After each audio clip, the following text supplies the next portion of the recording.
احمد ندیم قاسمی کی کہانی Lawrence of تھیلبیا۔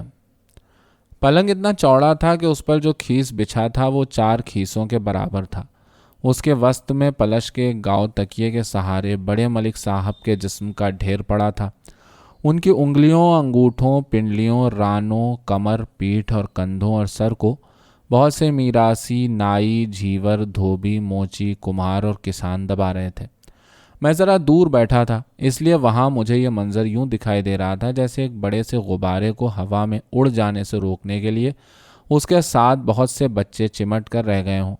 پھر خدا بخش نے چوپال میں قدم رکھا تو بڑے ملک صاحب بولے، آج چھوٹا ملک بہت خوش ہے، آج اس کا یار آیا ہوا ہے لاہور سے۔ انہوں نے ایک لمبی کانک کے ساتھ پلٹ کر میری طرف دیکھنے کی اور شاید مسکرانے کی بھی کوشش کی، مگر یہ مسکراہٹ مجھ تک نہ پہنچ سکی۔ ان کے سوجے ہوئے گالوں اور گھنے گلمچھوں سے ٹکریں مار کر وہیں کہیں مر گئی۔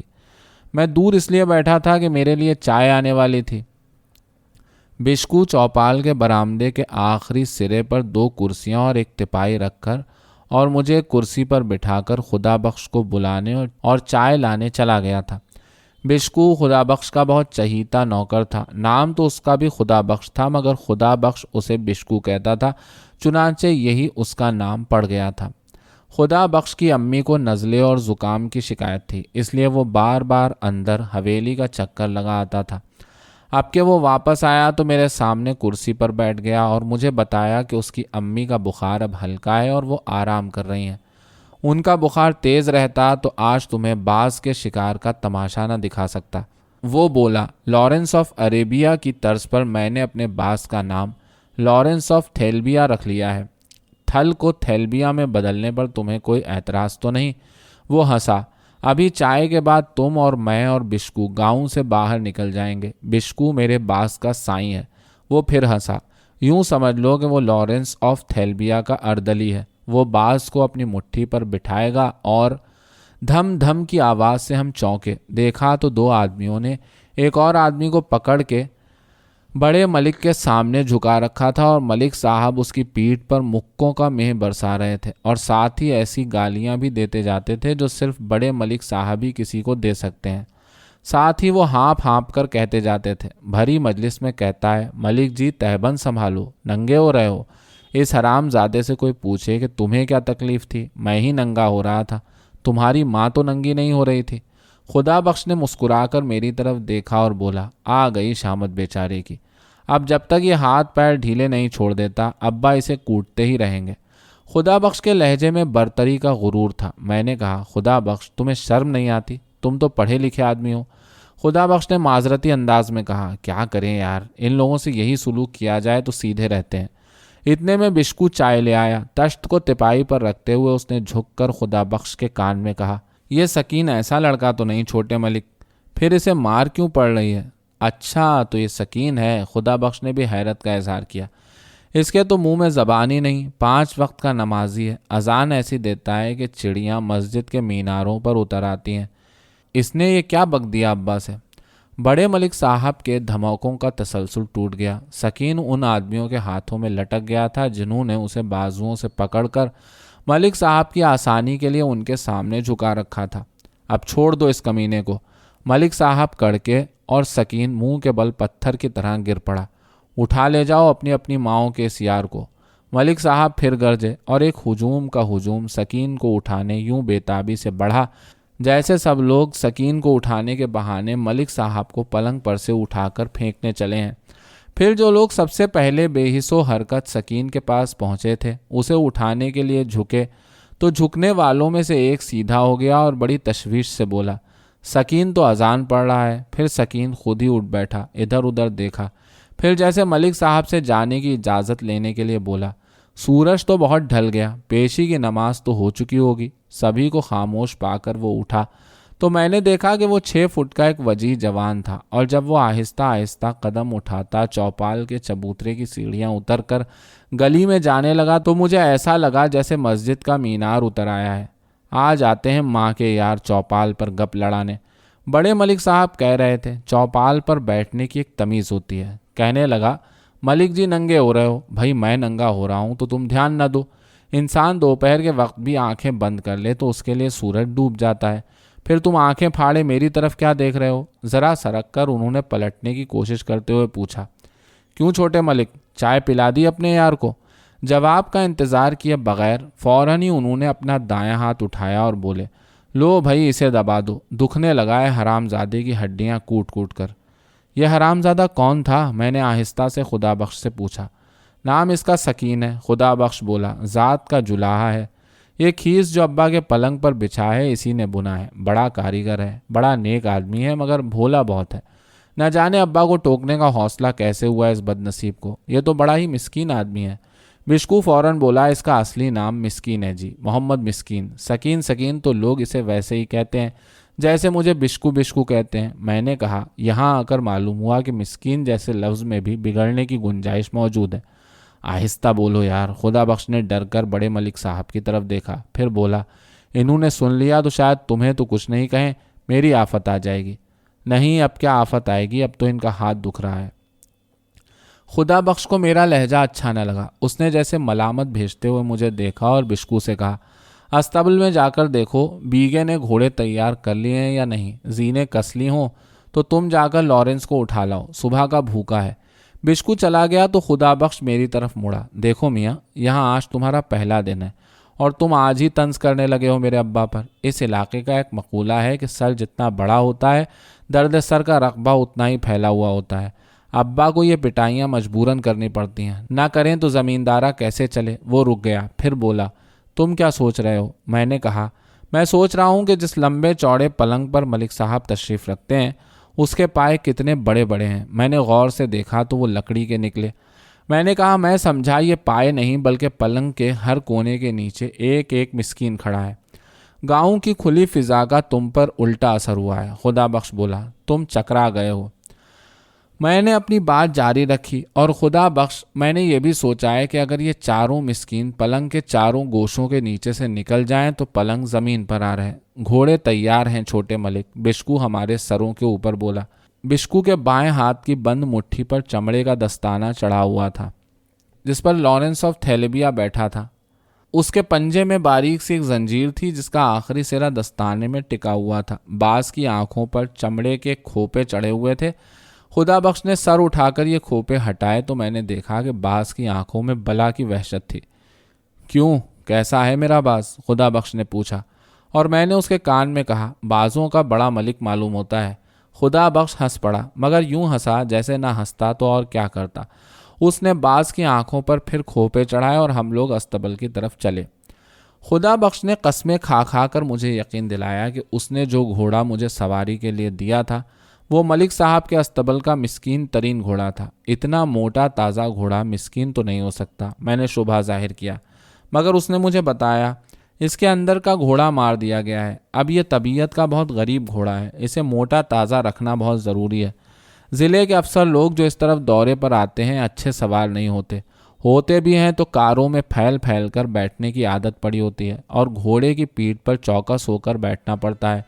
سو ابا نے اس کام کے لیے یہ گھوڑا چنا کہ اس پر افسر سوار ہو تو اس کی افسری کی شان بھی قائم رہے اور یوں بھی نہ ہو کہ لگام کو ذرا سا بھی ڈھیلا پا کر وہ افسر کو اپنی پیٹھ سے ریٹائر کر دے۔ چنانچہ اس گھوڑے پر یا تو ڈپٹی کمشنر بیٹھے ہیں یا آج تم بیٹھے ہو۔ میں نے کہا، تو جبھی اس وقت تم مجھے پٹواری لگ رہے ہو۔ خدا بخش کا گھوڑا بہت موزور تھا، کنوتیاں اٹھا کر اور نتھنے پھلا کر وہ جیسے لگام کو چبا کر اڑ جانا چاہتا تھا، مگر خدا بخش اچھا سوار تھا۔ اس نے اپنے گھوڑے کو میرے گھوڑے سے آگے نہ بڑھنے دیا، جس کی کنوتیاں تو اٹھی ہوئی تھی مگر چل یوں رہا تھا جیسے سسرال کے صحن میں پہلی بار داخل ہوتے ہوئے دلہنیں چلتی ہیں۔ بشکو باز کو ہاتھ پر بٹھائے ہمارے پیچھے پیچھے چلا آ رہا تھا۔ وہ بھاگ بھی نہیں رہا تھا اور چل بھی نہیں رہا تھا، بس بین بین کسی کیفیت میں مبتلا تھا۔ کیکروں کے گنجان ذخیرے کے موڑ کاٹتے ہی جدھر حد نظر تک پھیلا ہوا ایک چٹیل ویرانہ تھا جس میں کہیں کہیں فاصلے پر کیکر اگے ہوئے تھے، مگر یہ کیکر بیمار سے لگتے تھے۔ ان کے قد بہت چھوٹے اور شاخیں بہت ٹیڑھی اور ننگی تھیں۔ لالیاں شام سے پہلے انہی اکا دکا کیکروں پر آ کر بیٹھتی ہیں، خدا بخش نے مجھے بتایا، اور لالی باز کا من بھاتا کھانا ہے۔ میرا لارنس لالی کو دیکھتا ہے تو پاگل ہو جاتا ہے۔ لالی کا گوشت میرے لارنس آف تھیلیبیا کی وسکی ہے۔ میں نے کہا خدا بخش، لالی تو بڑا ہی معصوم پرندہ ہے، یہ تو چڑیا سے بھی زیادہ معصوم ہوتا ہے۔ اس کی پیلی پیلی کچی کچی بانچیں اس پر کیسا بچپنا سا طاری کیے رکھتی ہیں۔ پھر یہ پرندوں میں شاید سب سے زیادہ بے ضرر ہے۔ یہ تو نہایت مسکین مخلوق ہے۔ آخر تم لوگوں کو مسکینوں کا خون پینے کا اتنا شوق کیوں ہے؟ خدا بخش بولا، اگر تمہیں تقریر کرنے کا ایسا ہی شوق ہے تو راستے میں ابھی کوئی ٹیلا آئے گا، تم اس پر چڑھ جانا اور اپنی تقریر جھاڑنا، میں اور بشکو دست بستہ سنیں گے۔ مگر ابھی ذرا رک جاؤ، میرے لارنس کو دیکھو، بشکو کی مٹھی پر کیسے بار بار پھڑپھڑا جاتا ہے، اس نے ویرانے کی بو سونگھ لی ہے۔ لالی، بشکو سانپ کی طرح پھنکارا اور خدا بخش نے گھوڑا روک لیا۔ میرا گھوڑا تو اس کی دیکھا دیکھی چل رہا تھا، چنانچہ وہ بھی رک گیا۔ خدا بخش نے باز کی آنکھوں پر سے کھوپے اتارنے سے پہلے مجھے غور سے تماشا دیکھنے کی تلقین کی۔ یہ تمہاری زندگی کا ایک کبھی نہ بھولنے والا تجربہ ہوگا، اس نے کہا۔ مزہ آ جائے گا جب باز لالی پر جھپٹے گا تو ایسی آواز پیدا ہوگی جیسے ہوا کو تلوار کاٹ رہی ہے۔ دیکھو، خدا بخش نے باز کی آنکھوں پر سے کھوپے اتارے اور اس کا رخ دور ایک ٹیڑھے میڑھے کیکر کی طرف کر دیا جس پر تقدیر نے ایک لالی کو لا بٹھایا تھا۔ ایک دم باز پر جیسے وحشت طاری ہو گئی۔ اس نے دیکھ لیا لالی کو۔ خدا بخش نے خوش ہو کر مجھے بتایا، اور بشکو نے باز کے پنجے کو اپنے دستانے سے آزاد کر دیا۔ موت کی تلوار ہوا کو کاٹتی ہوئی چلی گئی اور لالی اڑ گئی، مگر باز نے آن کی آن میں اس کو جا لیا۔ لالی کی ایک چیخ نے اس ویرانے کو ذرا سا چونکا دیا، اور پھر باز لالی کو اپنے پنجے میں دبائے واپس بشکو کی مٹھی پر آ بیٹھا۔ تب اس نے لالی کی چیر پھاڑ شروع کر دی۔ اس کی مڑی ہوئی چونچ لالی کے خون میں رنگ گئی۔ پھر اس نے لالی کی بوٹیاں نوچنا شروع کر دی، اور خدا بخش مسلسل بولتا رہا، اس کے کھانے کا قرینہ دیکھو، ہڈی پر سے گوشت کیسے اتارتا ہے۔ انسان کو ایسا سلیقہ نصیب نہیں، اور پھر یہ تو کچا گوشت ہے، تازہ اور وٹامن سے بھرپور۔ لعنت، میں نے کہا، تمہاری ذہنیت تو آدم خوروں کی سی ہے۔ مگر خدا بخش ہنستا رہا اور میری طرف یوں دیکھتا رہا جیسے میں بیمار ہوں اور وہ میری دل آزاری نہیں کرنا چاہتا۔ باز جب لالی کو چبا چکا تو جیسے اسے نشہ ہو گیا، اس نے آنکھیں بند کر لیں، اور خدا بخش بولا، لارنس آف تھیلیبیا آؤٹ ہو گیا۔ پھر ہنستا ہوا وہ گھوڑے پر سوار ہوا، باغ موڑی، پھر رک گیا، کچھ سوچ کر بولا، کیوں بشکو، یہاں تک پہنچ گئے ہیں تو بابا یارو کو کیوں نہ دیکھتے چلیں؟ بشکو بولا، بابا یارو کی آنکھ بھی باز کی طرح تیز ہے، ہو سکتا ہے اس نے ہمیں دیکھ ہی لیا ہو۔ ہم واپس چلے گئے تو وہ ضرور گلہ کرے گا۔ ہاں ٹھیک ہے، خدا بخش میری طرف مڑا، چلو تمہیں تھل کی چائے پلائیں، یہاں قریب ہی ہمارے پرانے مزارع بابا یارو کا ڈیرا ہے، وہاں چلتے ہیں، تم اس سے مل کر خوش ہوگے۔ باز نے جس وحشت سے لالی کو کھایا تھا اس سے میری طبیعت بالکل ٹھس ہو رہی تھی۔ میں نے کہا، جہاں چاہو چلے چلو۔ 2.5-3 میل کا فاصلہ طے کر کے ہم سرخی مائل مٹی سے لپے ہوئے ایک گھروندے کے پاس پہنچے۔ خدا بخش نے چپکے سے اترنے اور آہستہ آہستہ قریب جانے کی تجویز پیش کی۔ وہ بولا، بڑا لطف آئے گا۔ ایک بار میں اور بشکو یوں ہی چپکے سے آئے اور بابا یارو کے پاس ایک چارپائی پر بیٹھ گئے۔ بابا یارو اپنی رسیاں بٹنے میں مگن رہا، مائی بیگاں چولہے میں پھونکے مارتی رہی اور رنگی ٹوکے سے چارہ کترتی رہی۔ کسی کو پتہ ہی نہ چلا۔ پھر جب انہیں پتہ چلا تو بابا یارو اتنا شرمندہ ہوا کہ کچھ کہہ ہی نہ سکا، منہ سے بس پھپ پھپ کر کے رہ گیا۔ مائی بیگاں اپنے بڑھاپے کو گالیاں دیتی رہی اور رنگی تو اتنا ہنسی کہ جب بابا کی پھٹکار پر بھی اس کی ہنسی نہ رکی تو وہ اندر کوٹھے میں بھاگ گئی۔ گھروندے کے پچھواڑے گھوڑوں پر سے اتر کر ہم آہستہ آہستہ آگے بڑھے۔ صحن میں کیکر کے بڑے بڑے درخت تھے، نیچے ایک گائے اور چند بھیڑ بکریاں شاید عادتاً بیٹھی تھیں کیونکہ درختوں کے سائے اپنے تنوں کے سائے سے بہت دور جا چکے تھے۔ ان بھیڑوں بکریوں کے پاس کھٹولے پر بابا یارو بیٹھا اون بٹ رہا تھا۔ دیوار کے ساتھ لگے ہوئے چولہے میں آگ جل رہی تھی اور مائی بیگاں ہانڈی میں چمچا یوں چلا رہی تھی جیسے پتھر ابال رہی ہو۔ دونوں اپنے اپنے کام میں ایسے محو تھے کہ انہیں ہمارے آنے کا پتہ نہ چلا۔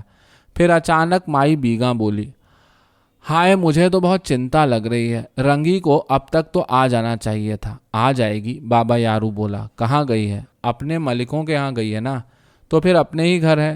جانتی ہو ملک کی بیٹی اس کی کتنی پکی سہیلی ہے؟ وہ دوپٹہ یاد ہے جو اس نے پچھلی گرمیوں میں رنگی کو دیا تھا؟ اتنا بڑھیا ریشم تھا کہ رنگی اسے تہہ کرتی گئی اور آخر وہ اتنا سا رہ گیا کہ تمہارے چمٹے کے چھلے میں آ گیا۔ 100 روپے کا ہوگا یہ دوپٹہ۔ وہ اپنی اتنی پیاری سہیلی کے پاس گئی ہے تو فکر کی کون سی بات ہے؟ رات بھی رہ لے تو سمجھو فرشتوں کے گھر مہمان ہے۔ خدا بخش نے آہستہ سے کہا، میرے خیال میں واپس چلنا چاہیے، ان بیچاروں نے ہمیں دیکھ لیا تو خاطر مدارات میں لگ جائیں گے۔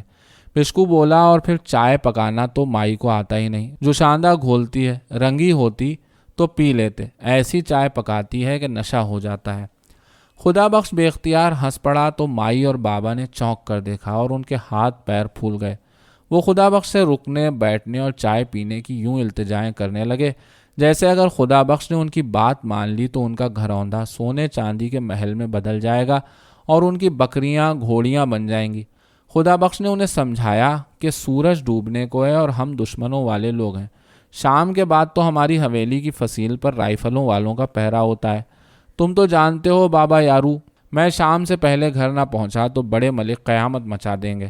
ہمارا باز لالی کا شکار کرنے آیا تھا، سوچا تمہیں دیکھتے چلیں۔ ٹھیک ہو نا؟ کوئی تکلیف تو نہیں؟ اچھا اب تم بیٹھو، ہم چلے۔ رکاب میں پاؤں رکھتے ہوئے خدا بخش بولا، رنگی کی فکر نہ کرو، اگر اسے دیر ہو گئی تو میری بہن اسے روک لے گی، اور اب تو دیر ہو ہی چکی ہے۔ بابا یارو بولا، آج صبح سے ایک جھاڑی کی جڑ میں اگی ہوئی بہت سی چونگیں ملی۔ اس کی سہیلی کو چونگیں بہت پسند ہیں، اس لیے رٹ لگا دی کہ وہ ملکوں کی حویلی جائے گی۔ کپڑے دھوئے، سکھا کر پہنے اور دوپہر کو چونگوں کی پوٹلی باندھ کر چلی گئی۔ ویسے تو وہ سیانی ہے، پر سوچتا ہوں اگر راستے میں شام پڑ گئی تو ویرانہ ہے، ڈر لگتا ہے۔ خدا بخش نے اسے تسلی دی، ہماری زمینوں پر ایک چڑیا تک کو خطرہ نہیں، تو رنگی کو کیا ڈر ہے؟ سب جانتے ہیں کہ رنگی بابا یارو کی بیٹی ہے، اور سب جانتے ہیں کہ بابا یارو کس کا آدمی ہے۔ تم فکر نہ کرو، لو ہم چلے۔ واپسی پر خدا بخش نے بازوں اور شکروں کے سلسلے میں بے حساب معلومات سے مجھے لاڈ ڈالا۔ میرے ذوق کی رعایت سے اس نے خوشحال خاں خٹک اور علامہ اقبال کے شاہینوں کا بھی ذکر کیا، اور بعض پرانے بادشاہوں کے سکوں، تلواروں کے قبضوں اور لبادوں کے بٹنوں پر بعضوں کی تصویروں کے بارے میں بتا کر ثابت کیا کہ بعض ایک شاہی پرندہ ہے۔ آخر میں اس نے یہ مسکت دلیل دی، تم نے آج تک کبھی نہیں سنا ہوگا کہ کسی غریب آدمی نے باز پالا ہو۔ غریب آدمی تو لالیاں پالتے ہیں، میں نے کہا۔ خدا بخش میرے طنز کا کچھ جواب دینے ہی لگا تھا کہ اس نے گھوڑے کی لگام کھینچ لی۔ کیکروں کے ذخیرے کے موڑ پر یکایک ایک نوجوان لڑکی ہمارے سامنے آ گئی۔ وہ رنگی تھی، نہ جانے اس کا اصل نام کیا تھا، مگر مجھے ایسا معلوم ہوا جیسے وہ رنگوں کا ایک پیکر ہے۔ 7 رنگوں میں سے کوئی بھی رنگ ایسا نہ تھا جس سے اس کا وجود محروم ہو۔ اس کی آنکھوں، بالوں، چہرے اور ہونٹوں سے جو رنگ بچ رہے تھے وہ اس کی تہبند کرتے اور اوڑھنی میں جذب ہو گئے تھے۔ اس وقت سورج سپاٹ میدان کے پرلے کنارے پر تھوڑی ٹیکے جیسے زمین کا آخری نظارہ کر رہا تھا۔ آسمان کے وسط میں بادل کے چند ٹکڑے ابھی سے گلابی ہو گئے تھے اور یہ گلاب کیکروں کے ذخیرے کے اس موڑ پر برس پڑا تھا۔ اگر ایک بے رنگ چپلی سے نکلے ہوئے رنگی کے پاؤں کے ناخن ٹوٹے ہوئے نہ ہوتے تو اسے زمینی مخلوق قرار دینے کے لیے مجھے اپنے آپ سے خاصی طویل جنگ لڑنی پڑتی۔ مجھے ایسا لگا کہ کٹر سے کٹر ملحد کو بھی رنگی کی ایک جھلک دکھا کر اسے ایک ایسے خدا کا قائل کیا جا سکتا ہے جو انتہا کا حسن کار ہے۔ یہ سب کچھ میں نے ایک لمحے میں سوچا، جس میں بس اتنا ہوا کہ خدا بخش نے گھوڑے کی لگام کھینچی۔ رنگی ٹھٹک کر کھڑی ہو گئی اور بشکو پیچھے سے بھاگتا ہوا آیا اور بولا، دیکھا چھوٹے ملک، رنگی کتنی بے وقوف ہے۔ ارے یہ بھی کوئی وقت ہے اتنے لمبے سفر کا، تجھے ملکانی نے روکا نہیں؟ چل واپس۔ خدا بخش نے بڑی اپنائیت سے حکم دیا، جو ہمارے دشمن ہیں وہ ہمارے مزاروں کے بھی دشمن ہیں، اور ہمارے دشمن بے شمار ہیں۔ سورج ڈوب رہا ہے، چاند کی رات بھی نہیں ہے، اتنا لمبا ویران راستہ ہے اور چل کھڑی ہوئی ہے اس وقت۔ چل واپس، میں جا کر اپنی بہن کی خبر لیتا ہوں کہ ایسا سلوک کیا جاتا ہے اپنی سہیلی سے۔ غریب صحیح، پر کیا انسان نہیں ہے رنگی؟ چل رنگی۔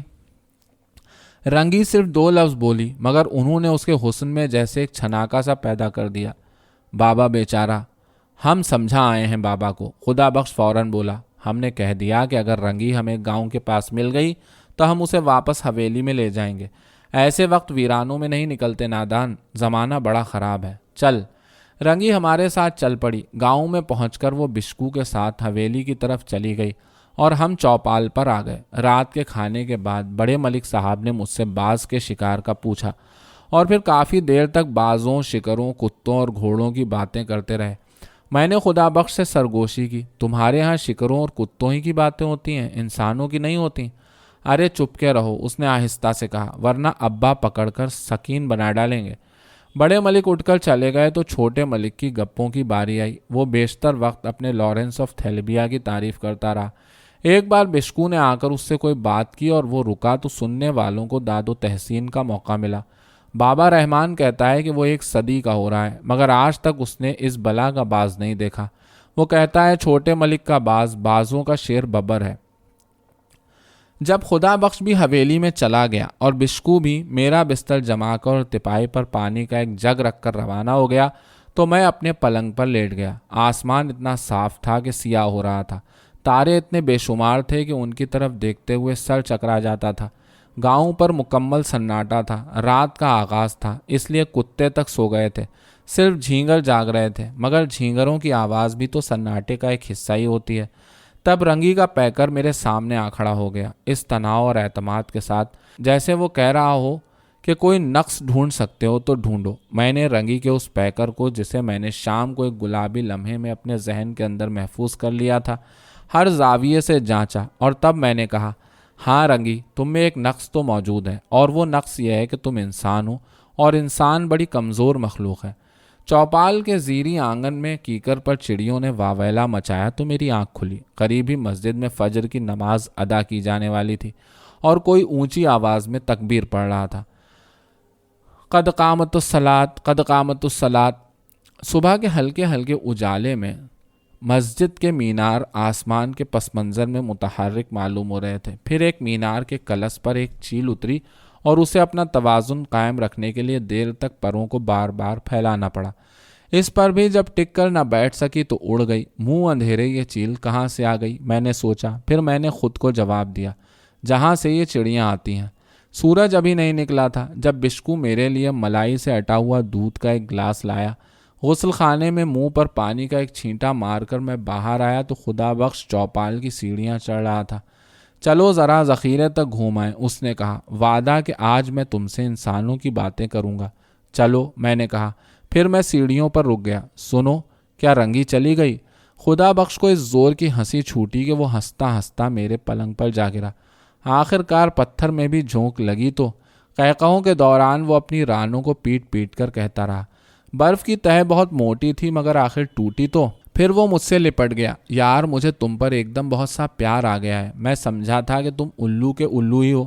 بڑی مشکل سے سانسوں پر قابو پانے کے بعد وہ بولا، رنگی یوں ہی کیسے جا سکتی ہے؟ لسی پیے گی، پراٹھا کھائے گی، اس کی سہیلی اسے یوں ہی آسانی سے تھوڑی جانے دے گی۔ اماں بیمار نہ ہوتی تو رنگی کو میری بہن اپنے کمرے میں سلاتی، ابھی تو وہ اٹھی بھی نہ ہوگی۔ پھر ذرا رک کر بولا، جانے لگی تو تمہیں دکھائیں گے، بلکہ آج شام کی چائے وہیں بابا یارو کے ہاں کیوں نہ پئیں؟ چھوٹے ملک، بشکو چلایا اور اتنی تیزی سے بھاگتا ہوا آیا کہ کیکر پر سے سب چڑیاں ایک ساتھ اڑ گئیں۔ کیا ہے، اماں تو ٹھیک ہیں؟